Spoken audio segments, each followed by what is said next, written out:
Sébastien Luisabo, je suis professeur de management à l'Université Paris-Dauphine et je suis plus exactement directeur de la formation continue, à savoir les formations à destination des cadres, dirigeants et managers. Tout simplement parce que la santé mentale est objectivement aujourd'hui, et les statistiques le démontrent, parmi les deux raisons, si ce n'est la raison principale de l'absentéisme et des difficultés managériales que rencontrent aujourd'hui les entreprises. C'est donc un sujet de fond, un sujet qui est encore méconnu, en tout cas mal appréhendé, mal diffusé et certainement mal enseigné. D'où l'idée pour une université comme la nôtre de contribuer à cet effort de sensibilisation, de formation et de développement des postures adaptées pour traiter ce sujet comme il se doit. Alors, on n'en est pas encore très avancé. Si je fais le parallèle par exemple par rapport à la question du développement durable, il y a 20 ans, on a créé le premier master en France sur cette question-là. Aujourd'hui, tous nos étudiants, quel que soit leur âge, ont systématiquement des cours, des conférences, des témoignages sur cette question du développement durable.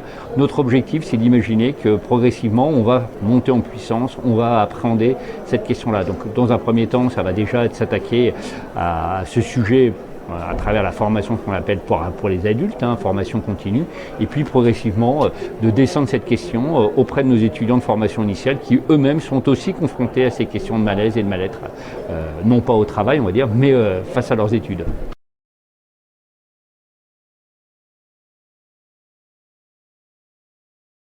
Parmi les compétences clés, je pense qu'il y en a plusieurs, mais la principale déjà, c'est de bien se connaître, de savoir sur quoi on peut s'appuyer en termes de points forts pour interagir, être capable de développer de l'empathie, être capable de donner du sens à son action managériale. Le deuxième point, c'est d'avoir la posture et l'intelligence des situations adaptées pour finalement être capable de décoder les difficultés de son environnement, décoder aussi les attentes de ses collaborateurs. La troisième volet, des compétences aussi, on va dire, de courage managérial, d'être capable finalement d'être exemplaire, de montrer l'exemple, de donner envie, d'impliquer, d'engager, de savoir dire non aussi, d'être quelque part juste et équitable.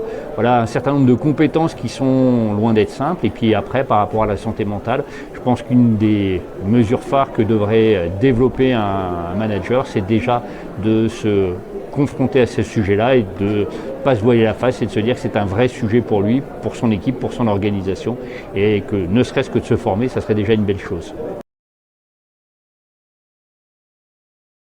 Alors oui, il existe des outils par rapport à ces questions-là. Il existe évidemment à la fois des formations autour, par exemple, des premiers secours à la santé mentale. Il existe des formations plus étoffées. Et puis on est, nous, en train d'imaginer avec INFIP, qui est notre partenaire dans le cadre de ce salon, justement de monter une formation innovante à cette question pour justement amener à réfléchir et amener à agir. Il est temps, dans une formation de cette nature, de demander à nos managers qui sont participants à ce programme-là, non seulement de suivre, d'être actifs durant leur formation, mais surtout de s'engager dans un plan de progrès managérial pour lutter face aux difficultés de la santé mentale et ses conséquences négatives sur son organisation, sur son équipe et sur soi. Écoutez, rendez-vous dans un an en espérant que les choses auront déjà avancé et que cette question-là soit encore mieux connue. On peut espérer que l'année 2025, qui est censée être l'année de la santé mentale, soit pas qu'un effet politique, mais soit vraiment suivi d'effets.